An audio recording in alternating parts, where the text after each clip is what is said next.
Is Philip Hensley, P-H-I-L-I-P, Hensley, H-E-N-S-L-E-Y. I'm a trooper with the Sellersburg Post of the Indiana State Police.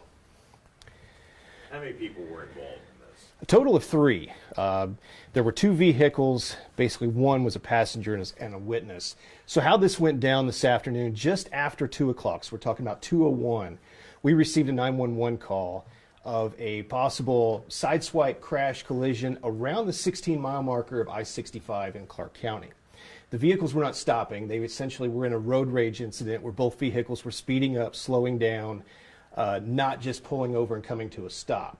So our 911 caller remained on the line, informed us that they had stopped on the ramp at the Henryville exit, which is the 19-mile marker, the northern part of Clark County. Pulled over, our dispatchers heard shots being fired through the 911 call. The shooter actually said, yes, I fired shots. Basically what had happened, both vehicles had stopped, the occupants got out of the vehicle, so the driver of a maroon Ford Bronco, the driver of a white Chrysler Town & Country, and the passenger of that minivan, all standing on the ramp of 65 northbound. They both drivers got out of the vehicles carrying handguns. During the altercation, believed there was a threat. We're still investigating the circumstances behind the shooting, but we believe the driver of the Ford fired upon the driver of the Chrysler minivan. Now, the passenger and the driver of the minivan both got in their vehicle, continued up the ramp, stopped at the Circle K in Henryville. The driver was tended to by EMS. He was transported to U of L Hospital for the gunshot wounds. The driver of the Ford remained at the scene, stayed on 911 until our troopers arrived, and then was detained at that point without incident. Will he be charged with anything? We're still working on that. We have interviews going on and probably will here through the course of the afternoon hours. Ideally, we'll know more and they can put out more a little bit later once we have that figured out. And at the beginning, you said all of this could have been prevented. Right. If you had a sideswipe collision, something certainly that none of us would either anticipate nor want to be a party of. It's frustrating to have a crash. If both drivers would have simply stopped on the shoulder, contacted us to come investigate the crash, we work the crash, we send you out with a crash report and you're done, none of this, absolutely none of this would have happened. So this is entirely preventable. The fact that you allow your emotions to overwhelm yourself beyond the circumstances of what you just went through, this is unnecessary. And this is why we end up with the circumstances that we do out here on the highways with these quote-unquote road rage incidents. It's all preventable. Simply put your emotions aside, handle the situation. It's unpleasant regardless. Certainly, nobody wants to be in a crash. Nobody wants to be frustrated out on the roadway. But to become interactive with another person to the extent that someone gets shot is simply unacceptable on Indiana's highways. And that's why you see our presence out here. That's why we are out here slowing motorists down, stopping people for traffic violations to eliminate those reckless and dangerous drivers that could potentially cause and create a road rage incident. Now, both of them had firearms. That's correct, yes. How many road rage incidents have you had like this where people have either displayed a gun or fired shots? We had one earlier this year in Clarksville, and I believe an individual lost his life in that circumstance.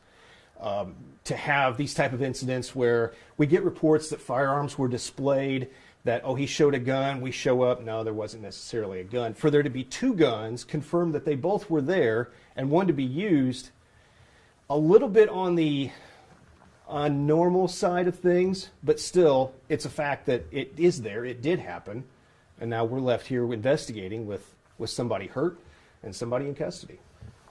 The driver of the Bronco is the one who fired the shots, correct? That's correct. Did he feel like he was defending his life or that his life was in danger? She. That is the aspect that our detectives are still, they're actually at this moment speaking with her and trying to put that together. How many shots were fired? 4. 4 shots were fired by the driver of the Ford. And all of them hit the car? We're still trying to determine, it's going to be a matter of how many times the driver of the minivan was struck, and then can we account for the other rounds? Did they go into the vehicle? Did they go through the vehicle? We believe the answer to that may potentially be yes as well. So we wanted to make sure we account for all of the rounds that were fired. There weren't other people directly in line of the firing, So that's at least fortunate, because that's something else nobody considers. Well, you have this interaction. Are you checking your background, which is something we as law enforcement focus on if we're involved in a shooting? What's behind, if we're firing, what's behind that person or that object? You know, that may not necessarily have been accounted for in this case.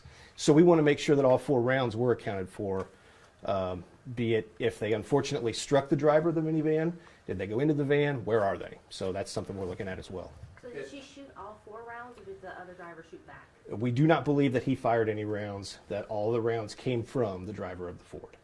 You say it was a side swipe, but now, was the side swipe part of the road rage incident, or is that what sparked the incident? That's what sparked the incident, right? And from my being on scene initially, damage looked pretty minimal. So this was absolutely unnecessary. Who hit who?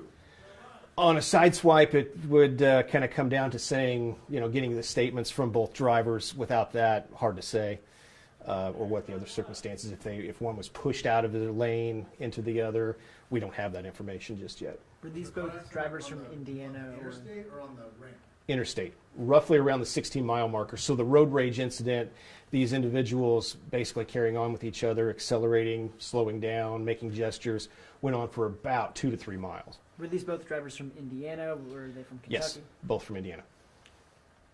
Now, Indiana's a open carry state. Do they, either Yes. one of them have a permit to carry? Well, in Indiana, you You wouldn't don't have need to. the permit. Right. We are a constitutional carry, open carry. So as long as you're not a convicted felon, you are able to possess a firearm and carry that on your person.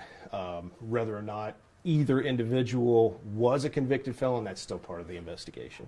Any arrests been made? Not yet. Not yet. Like I said, we've actually got parties here in the post being interviewed right now. So wanting to try to put out as much as we can now and then kind of fill in the details as far as the aftermath of it eventually later on.